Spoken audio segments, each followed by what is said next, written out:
Hello good morning बच्चों। हम लोग इसके पहले पढ़ रहे थे टेंस। ठीक है, टेंस में हम लोगों ने पूरा प्रेजेंट और पूरा पास्ट समाप्त कर लिया था और हम लोग फ्यूचर टेंस की बात कर रहे थे। और फ्यूचर टेंस में हम लोगों ने फ्यूचर इंडेफिनिट और फ्यूचर कॉन्टिन्यूअस भी समाप्त कर लिया था। ठीक है, तो फ्यूचर की जो हेल्पिंग वर्ब होती है मैंने बताया था आपको कि कॉमन जो हेल्पिंग वर्ब होती है वह विल और शैल होती है। ठीक, चूँकि ये विभिन्न के साथ भिन्न भिन्न हो सकती है। इंडेफिनिट में विल शैल होगी, कॉन्टिन्यूअस में विल भी शैल भी होगी। ठीक है, परफेक्ट में विल हैव शैल हैव और परफेक्ट कॉन्टिन्यूअस में will have been shall have been होगी। इसकी चर्चा हम लोगों ने पिछली वीडियो में कर दिया था।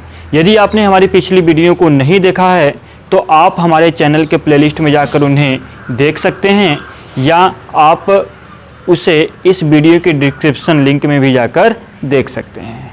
ठीक है, तो हम लोग स्टार्ट करते हैं आज का टॉपिक, फ्यूचर परफेक्ट टेंस। क्या है फ्यूचर परफेक्ट टेंस? देखिए फ्यूचर परफेक्ट टेंस क्या होता है, इसकी पहचान क्या होती है, हम लोग इसे देख लेते हैं। ठीक है, तो फ्यूचर परफेक्ट टेंस की जो पहचान होती है कि जिस वाक्य के अंत में, ठीक है यहाँ पर आपको दिख रहा होगा कि जिस वाक्य के अंत में चुकूंगा, चुकेगा, चुकेगी इत्यादि शब्द आते हैं उन्हें हम फ्यूचर परफेक्ट टेंस कहते हैं। ठीक है, किसका परफेक्ट कहते हैं? फ्यूचर परफेक्ट कहते हैं। ये बात आपको समझ में आ गई होगी। ठीक है, अब देखिए क्या करते हैं कि हम इसका हेल्पिंग वर्ब आपके सामने बताते हैं कि इस टेंस की हेल्पिंग वर्ब क्या होती है। देखिए इस टेंस यानी फ्यूचर टेंस की जो हेल्पिंग वर्ब होती है विल और शैल, लेकिन यहाँ पर क्या हम लोग पढ़ रहे हैं फ्यूचर परफेक्ट। तो फ्यूचर परफेक्ट की जो हेल्पिंग वर्ब होगी वह आई और वी के साथ शैल हैव होगी, अदर सब्जेक्ट के साथ यानी बाकी कर्ताओं के साथ विल हैव होगी। ठीक है, यानी आई और वी के साथ शैल हैव, अदर सब्जेक्ट के साथ विल हैव होगी। ठीक, और फ्यूचर परफेक्ट में हमेशा वर्ब का थर्ड फॉर्म लिखते हैं। क्या लिखते हैं? वर्ब का थर्ड फॉर्म लिखते हैं। आई होप आपको इतनी बात क्लियर हो गई होगी। ठीक है, तो हम लोग स्टार्ट करते हैं अफर्मेटिव सेंटेंस थे का जो स्ट्रक्चर बनेगा वह बन जाएगा यहाँ पर कि सब्जेक्ट प्लस हेल्पिंग वर्ब। अब देखिए हेल्पिंग वर्ब हमारा क्या है? विल या शैल प्लस हैव।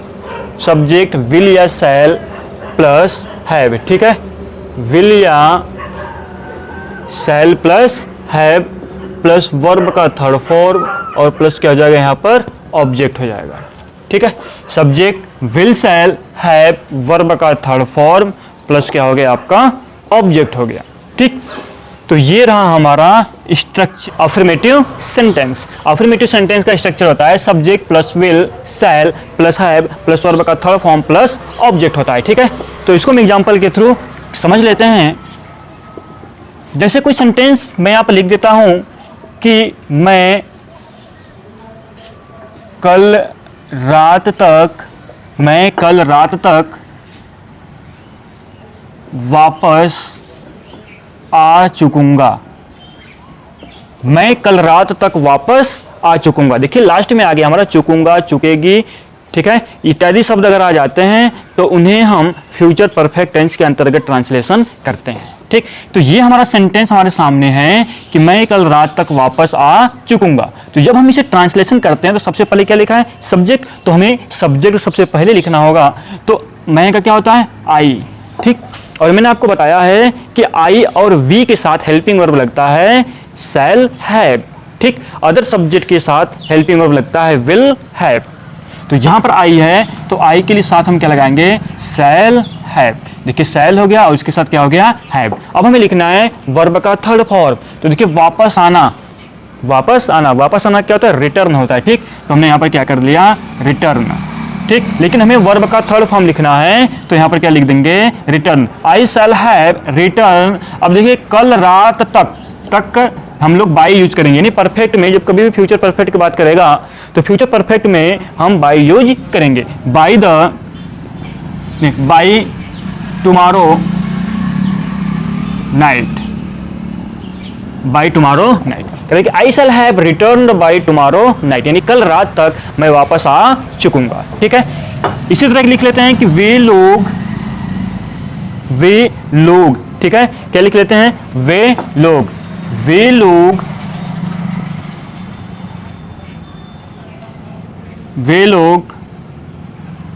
एक महीने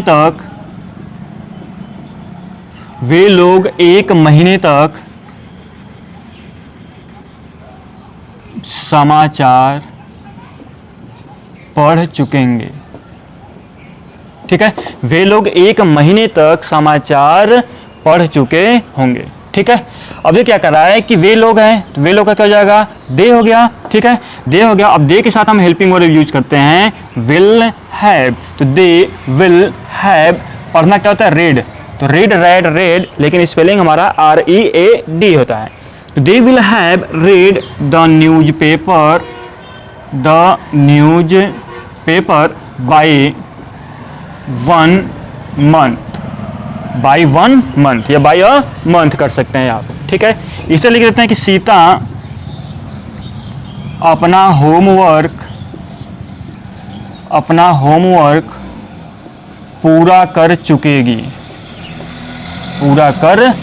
ठीक है, सीता अपना होमवर्क पूरा कर चुकेगी। तो सीता के लिख लेते हैं कि सीता, अब सीता के साथ हम हेल्पिंग वर्ब लगाएंगे विल हैव। क्या लगाएंगे, will have. Sita will have, पूरा करना को होता है कंप्लीट, तो यहाँ पे क्या लिख देंगे, completed. Sita will have completed, अपना, सीता के लिए अपना क्या हो जाएगा, हर। ठीक है, हर होमवर्क, कि Sita will have completed her homework. इसी तरह लिखते हैं कि अध्यापक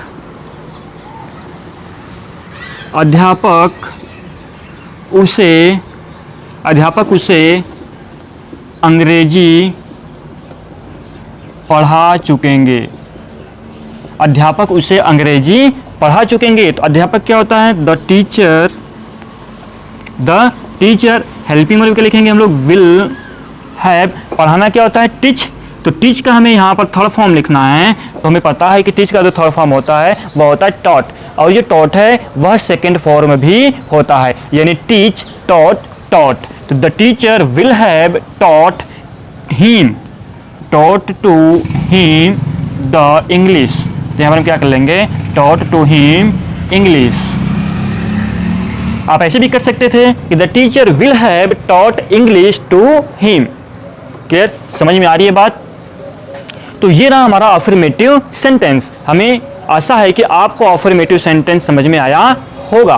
तो अफर्मेटिव सेंटेंस के बाद हम लोग पढ़ेंगे नेगेटिव सेंटेंस। ठीक है, तो देखिए नेगेटिव सेंटेंस का जो स्ट्रक्चर होता है, बस हेल्पिंग वर्ब विल और शैल के बाद हम नॉट लगा देते हैं। ठीक है, हेल्पिंग वर्ब विल और शैल के बाद नॉट लगा देते हैं। ठीक है, अब हम कैसे पहचानेंगे कि हमारा नेगेटिव सेंटेंस है, तो जब किसी वाक्य के बीच में नहीं शब्द आ जाता है तो हम पहचान लेते हैं कि यह नकारात्मक वाक्य है। ठीक है, नकारात्मक वाक्य है, यानी नेगेटिव सेंटेंस है। ठीक, तो नेगेटिव सेंटेंस का जब हम स्ट्रक्चर बनाएंगे तो जाएगा subject plus will, shall plus not plus have. Subject plus will, shall, not plus have plus verb का थर्ड फॉर्म प्लस ऑब्जेक्ट। ठीक है, आपको ये दिख रहा होगा। ठीक है, इसको भी हम क्या करते हैं, इसको एग्जाम्पल के थ्रू समझ लेते हैं। ठीक, जब इसे एग्जाम्पल के थ्रू समझ लेते हैं तो हमने एक सेंटेंस लिख दिया कि वह अपना पाठ याद नहीं कर चुकेगा। वह अपना पाठ याद नहीं कर चुकेगा। तो ये हमारे सामने सेंटेंस आ गया। तो वह की स्पेलिंग क्या होती है, ही। सबसे पहले हमें सब्जेक्ट लिखना है, तो वह की स्पेलिंग होती है ही। ठीक, अब ही के साथ हम लगाएंगे विल, उसके बाद क्या है, नॉट, उसके बाद क्या है, हैव। Will not have. ठीक है, याद करना क्या होता है, लर्न। ठीक है, क्या होता है, लर्न होता है। तो आप देखेंगे कि लर्नट होता है और लर्नट, यानी सेकेंड और थर्ड फॉर्म लर्नट होता है, और लर्नड भी होता है। तो हम यहाँ पर लिख लेंगे learnt. He will not have learnt his lesson.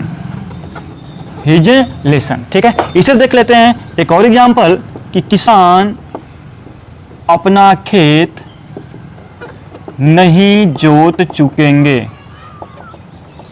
ठीक है, या आप चुके होंगे भी यहाँ पर कर सकते हैं कि किसान अपना खेत नहीं जोत चुके होंगे। ठीक है, चुका होगा, चुकी होगी, चुके होगे, या चुकूंगा, चुकेंगे, चुकेगी। समझ गए?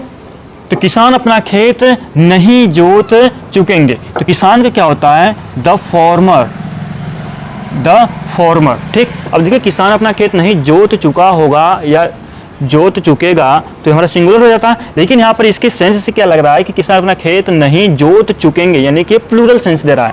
तो द फॉर्मर्स, ठीक है, तो प्लूरल दे या सिंगुलर हमको इससे मतलब नहीं है, क्योंकि हमारी हेल्पिंग वर्ब जो है वो अदर सब्जेक्ट के साथ विल हैव है और आई और वी के साथ शैल हैव है। ठीक है, लेकिन प्रोनाउन में ये बहुत, जैसे अपना आ गया तो प्रोनाउन में ये अपना अच्छा रोल निभाएगा। ठीक है, तो द फॉर्मर्स हो गया, द फॉर्मर्स विल नहीं है तो क्या हो जाएगा? Not have. The formers will not have, जोतना का हो जाएगा plough. The formers will not have ploughed. ठीक, प्लाउड अपना खेत, तो प्लूरल है तो प्लूरल के लिए अपना क्या हो जाएगा? Dear field. तो ये फील्ड नहीं होगा, क्या हो जाएगा? फील्ड्स हो जाएगा। ठीक है, जैसे चिड़िया आसमान में या आकाश में नहीं उड़ चुकी होगी। ठीक है, चिड़िया आसमान में नहीं उड़ चुकी होगी, तो चिड़िया का जगह कि द बर्ड, ठीक है, विल नॉट हैव। अब देखिए कैसे पता चला कि हमारा ये सिंगुलर है। ठीक है, क्योंकि चिड़िया आसमान में नहीं उड़ चुकी होगी एक सिंगुलर दिखा रहा है, अगर चिड़िया आसमान में नहीं उड़ चुकी होंगी हो जाता तो प्लूरल हो जाता।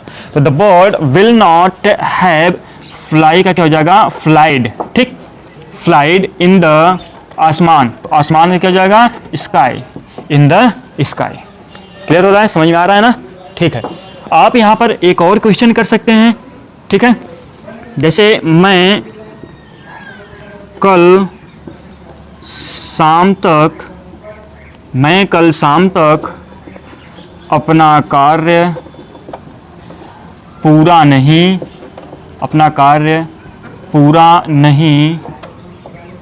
कर चुकूंगा। मैं कल शाम तक अपना कार्य पूरा नहीं कर चुकूंगा, तो मैं की स्पेलिंग क्या हो जाएगी? आई, और आई के साथ हम हेल्पिंग वर्ब यूज करते हैं शैल। अब नहीं है तो नॉट लगाएंगे और उसके बाद हेल्पिंग वर्ब क्या हो जाएगा? हैव। तो subject shell not have, verb का थर्ड फॉर्म। ठीक है, पूरा करना क्या होता है? कंप्लीट। तो कंप्लीट में हम क्या करेंगे? ईडी जोड़ देंगे, क्योंकि हमें वर्ब का थर्ड फॉर्म चाहिए। तो आई शैल नॉट हैव कंप्लीटेड अपना कार्य, my work, completed my work, करा है कि कल शाम तक। ठीक है, कल शाम तक, बाई इवनिंग, सॉरी कल है तो by tomorrow evening, by tomorrow evening. ठीक है, क्या करा है कि I shall not have completed my work by tomorrow evening. I hope आपको नेगेटिव सेंटेंस भी अच्छे से क्लियर हुआ होगा, अच्छे से समझ में आया होगा। ठीक है, हम इसके बाद करेंगे इंट्रोगेटिव सेंटेंस। इंट्रोगेटिव सेंटेंस में मैंने आपको बार बार बताया है कि इंट्रोगेटिव सेंटेंस को 3 पार्ट में विभाजित कर देते हैं। फर्स्ट पार्ट जब क्या से प्रारंभ हो, तो ठीक है, पिछली वीडियो में बता चुका हूँ, इसलिए इसमें नहीं बताऊंगा कि जब वो वाक्य, बस मैं बोल रहा हूँ कि जब वो वाक्य क्या से प्रारंभ हो तो क्या की स्पेलिंग ना लिखकर उसके हेल्पिंग वर्ब को सबसे पहले लिखते हैं। ठीक है, यदि वाक्य के बीच में कोई प्रश्नवाचक शब्द जैसे कब, क्यों, कहाँ, कैसे, कौन, किसका, कौन सा, ठीक है, इत्यादि शब्द आते हैं तो उनकी अंग्रेजी हम जब ट्रांसलेशन करते हैं तो सबसे पहले लिखते हैं। ठीक है, और एक थर्ड होता है इंट्रोगेटिव नेगेटिव। देखिए इंट्रोगेटिव नेगेटिव में क्या होता है कि जब हम नॉट का प्रयोग करते हैं तो हमेशा सब्जेक्ट के बाद ही करते हैं। ठीक है, वो इंट्रोगेटिव तो उसमें रहेगा ही, लेकिन जब उसमें नॉट लगाना होगा तो हम हमेशा सब्जेक्ट के बाद लगाएंगे। आई होप आपको ये बात क्लियर हो गई होगी। तो यहाँ से हम इसको मिटा देते हैं और आपको इंट्रोगेटिव सेंटेंस बताते हैं। ठीक है, तो इंट्रोगेटिव सेंटेंस मैंने बता दिया कि 3 प्रकार से हमें पढ़ना है और हम इन्हें बारी बारी से देख लेते हैं। ठीक है, तो अब देखिए स्ट्रक्चर हम बना देते हैं इंट्रोगेटिव सेंटेंस का। तो इंट्रोगेटिव सेंटेंस का जो स्ट्रक्चर बनेगा वह पहला जो बनेगा विल या शैल plus subject plus have plus verb का थर्ड फॉर्म प्लस ऑब्जेक्ट और लास्ट में क्या बन जाएगा, क्वेश्चन मार्क। सेकंड बन जाएगा WH क्वेश्चन वर्ड, कोई भी WH क्वेश्चन वर्ड यहां पर आ जाएगा, ठीक है, प्लस विल या शैल होगा, प्लस सब्जेक्ट होगा, प्लस यहां पर क्या हो जाएगा आपका हैव हो जाएगा, प्लस वर्ब का थर्ड फॉर्म हो जाएगा, प्लस ऑब्जेक्ट हो जाएगा और प्लस लास्ट में क्या लग जाएगा, क्वेश्चन मार्क।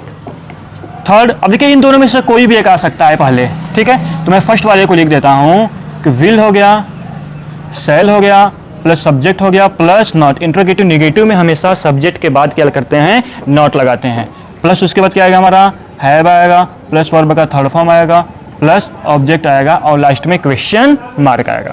ये था हमारा स्ट्रक्चर, ठीक है, ये था हमारा स्ट्रक्चर। ठीक, हम इसे एग्जाम्पल के थ्रू अब समझने की कोशिश कर लेते हैं। ठीक, एग्जाम्पल के थ्रू तो सबसे पहले हम लोग देखेंगे विल शैल, यानी कि क्या से प्रारंभ होने वाले वाक्य।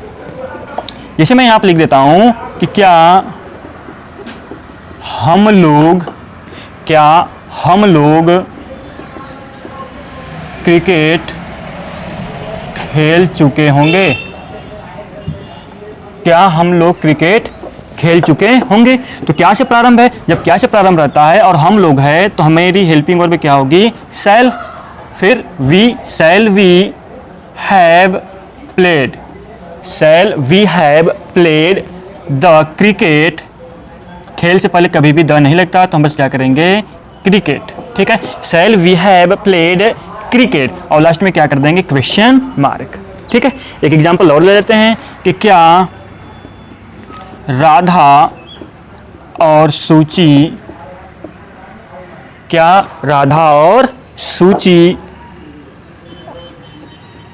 अपने स्कूल जा चुकी होंगी। ठीक है, क्या राधा और सूची अपने विद्यालय या अपने स्कूल जा चुकी होंगी। तो अब देखिए क्या से प्रारंभ है तो हमें हेल्पिंग वर्ब को सबसे पहले लिखना है, जिसमें देखिए हम या मैं कहीं आया नहीं है तो हम ये हेल्पिंग वर्ब का यूज करेंगे विल राधा और का एंड सूची का सूची।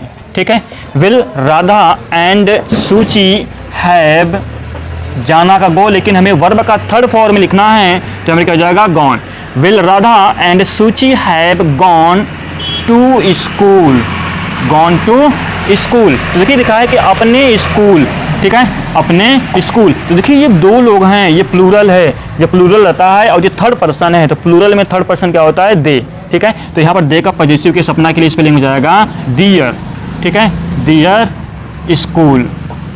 Will Radha and Suchi have gone to their school. ठीक है, और यहाँ हम क्या कर लेंगे, क्वेश्चन मार्क लगा देंगे। एक और एग्जांपल देख लेते हैं कि क्या शेर जंगल में हिरन को मार दिया होगा। ठीक है, क्या शेर जंगल में हिरन को मार दिया होगा। जब क्या से प्रारंभ रहता है तो हम उस टेंस के हेल्पिंग वर्ब को सबसे पहले लिखते हैं, तो हमारा हेल्पिंग वर्ब क्या हो गया, विल। उसके बाद सब्जेक्ट हो गया, उसके बाद हमें लगाना है हैव, तो विल द लायन हैव मार दिया होगा, तो किल्ड क्या कर देंगे हम लोग, किल्ड। ठीक है, किल मतलब जान से मारना, तो will the lion have killed किसको, टू डियर। कहाँ पर, जंगल में, तो in the forest. I hope आपको ये बात समझ में आ गई होगी। ठीक है, एक एग्जांपल और लेकर दिखा देते हैं आपको कि क्या राम और मोहन अपना एक दूसरे से, क्या राम और मोहन एक दूसरे से लड़ाई कर चुके होंगे। ठीक है, क्या राम और मोहन एक दूसरे से लड़ाई कर चुके होंगे। देखिए क्या से प्रारंभ है तो क्या की स्पेलिंग ना लिखकर इस टेंस के हेल्पिंग वर्ब को हम सबसे पहले लिखते हैं, तो विल राम एंड मोहन। उसके बाद क्या है, हैव, तो यहाँ पर हम लिख लेंगे हैव। वर्ब का थर्ड फॉर्म लड़ाई करना का फाइट होता है, तो इसका थर्ड फॉर्म क्या हो जाएगा, फॉट।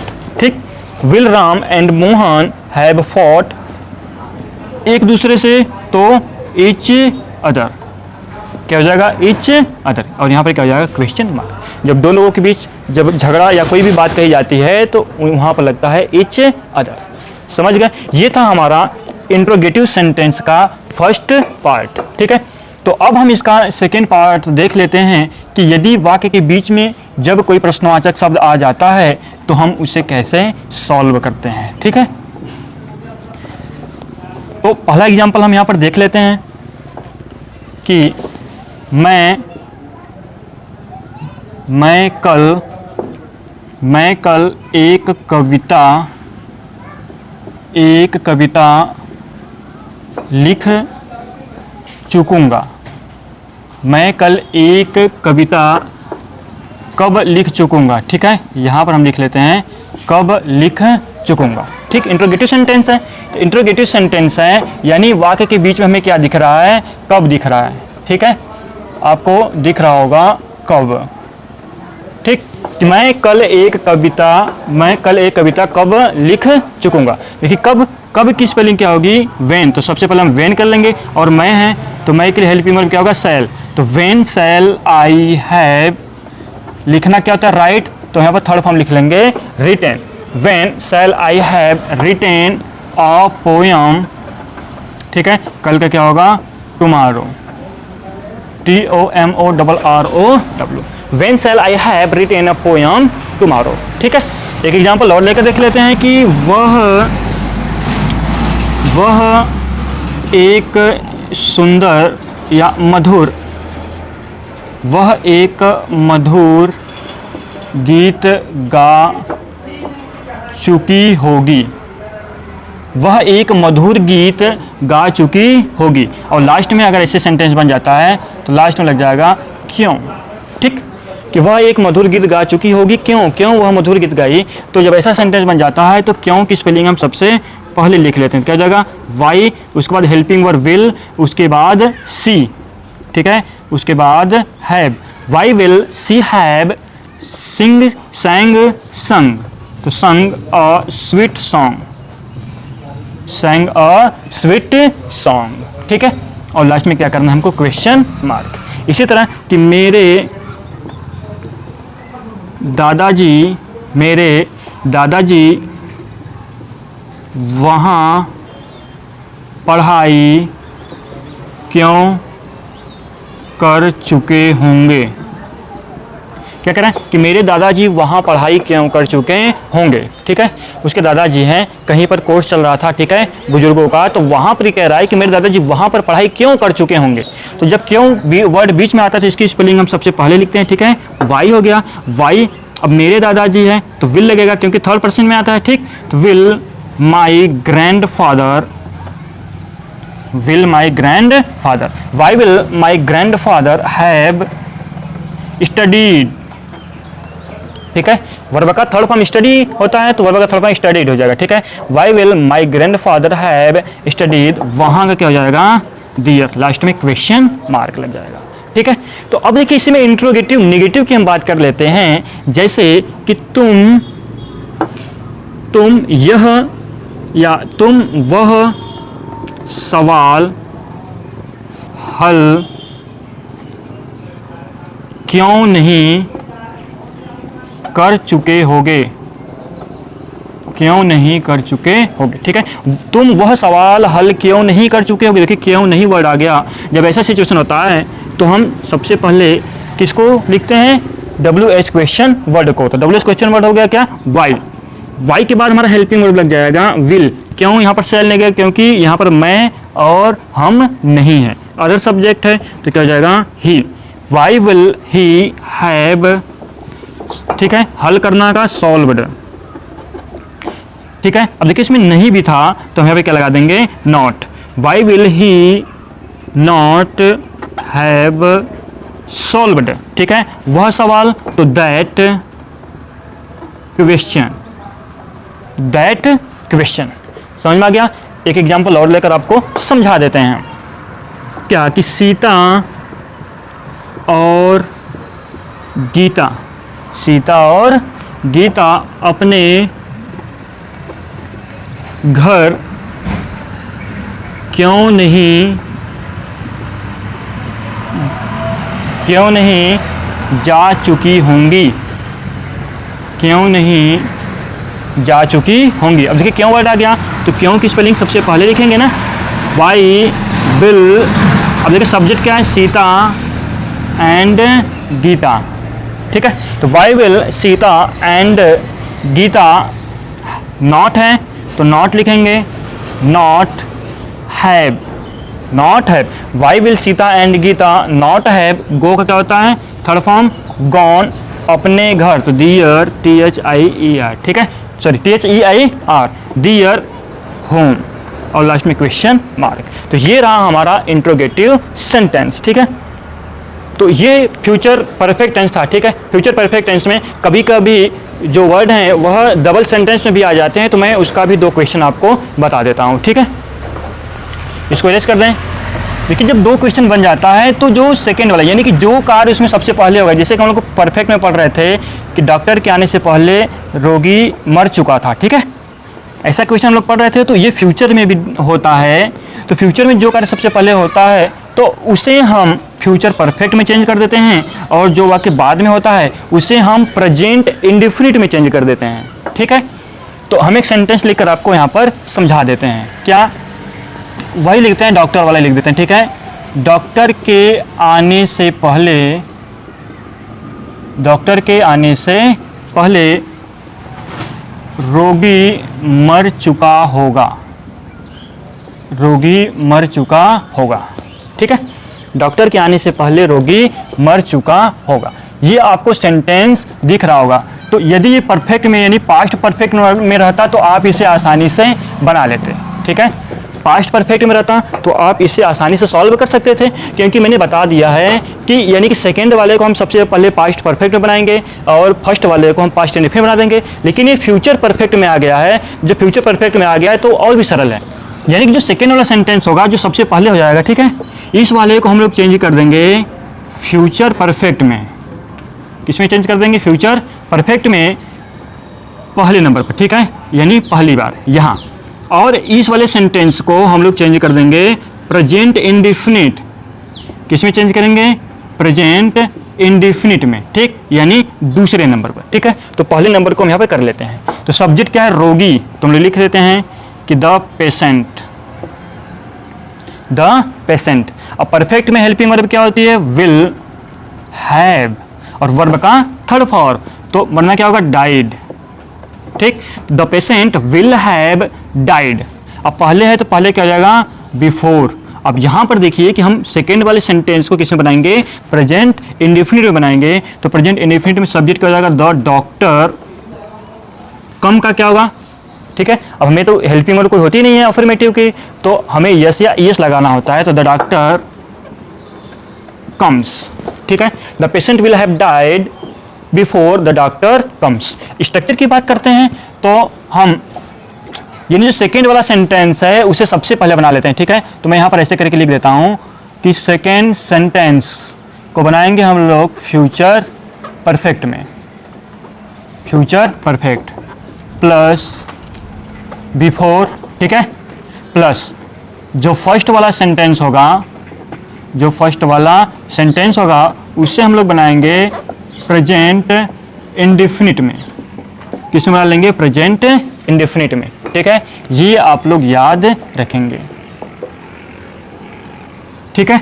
एग्जाम्पल एक और हम लेकर आपको समझा देते हैं कि मेरे घर पहुंचने से पहले, मेरे घर पहुंचने से पहले